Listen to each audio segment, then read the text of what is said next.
In hospitals, we use a lot of things that have to be disposable. Staff need to use things that are appropriate for the healthcare.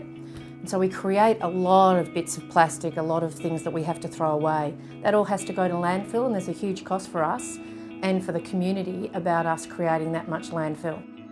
So as a health service, we take our kind of environmental sustainability very seriously. We believe that we've got a social responsibility to reduce the environmental load that this hospital has, our health service has on the environment.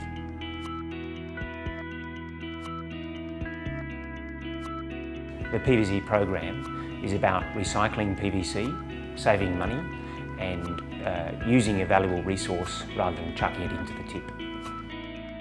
This recycling program occurred to me when I spent a lot of my time chucking things away and watching other people throw things away.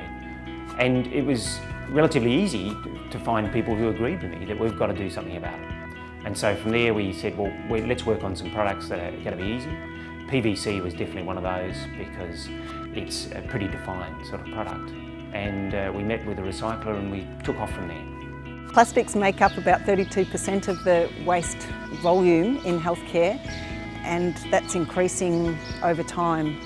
Waste in healthcare is of two types, either infectious or blood-stained, which would be clinical, or else it's relatively clean and very recyclable.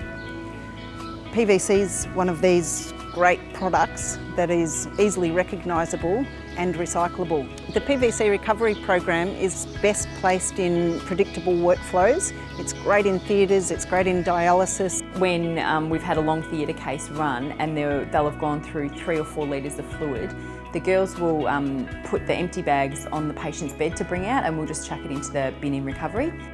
And it's not at all hard. There's our IV bags and oxygen masks, and we just take our little extras off it, like our elastic strap and our nose strip. With our IV bags, there's the rubber port, our rubber injectable port in the bottom. They're not recyclable, and the recycler would prefer us to pull it out rather than cut it out. And yeah, put them in the bin. And we work off the principle of, if in doubt, throw it out. So if it's contaminated, to just throw it in the normal bin as we would have done previously to the recycling, because we do get a lot of recycling and it's great to get some rather than none, and we get none if we contaminate it.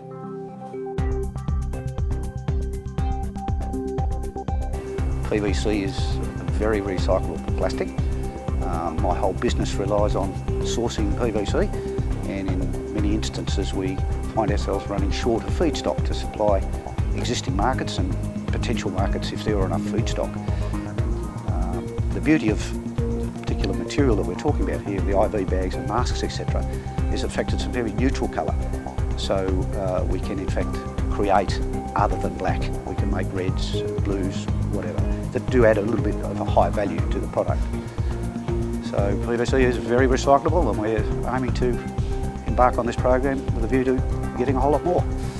So we've got an overall sustainability plan. We've got a sustainability officer that supports the staff through education, encouragement. We've got a particularly strong clinical champion and one of our senior anaesthetists who works with the staff and explains why, from a clinical point of view, thinking about recycling is a good idea. And then we also make sure that we've got the capacity to do that. So we've got to make sure that there's, at every work site, availability of different bins so they can actually separate what can go in for recycling, and really keeping the staff really aware of what they're doing and how to support this program. Changing people's everyday routine is always hard, and change is always being resisted. But everyone's 3 years later is on board and yeah, really keen to do it, and it's just second nature now. We all just do it very easily. What makes this program successful is having the involvement and the support of the executive, of the nurse unit managers, of the clinicians, including anaesthetists, surgeons, physicians and other doctors. All of the nursing staff, which are just so integral, and the environmental services staff. We all work together to make this program a real success. There are 50 million of these every year going to landfill. We can recycle all of those in Australia.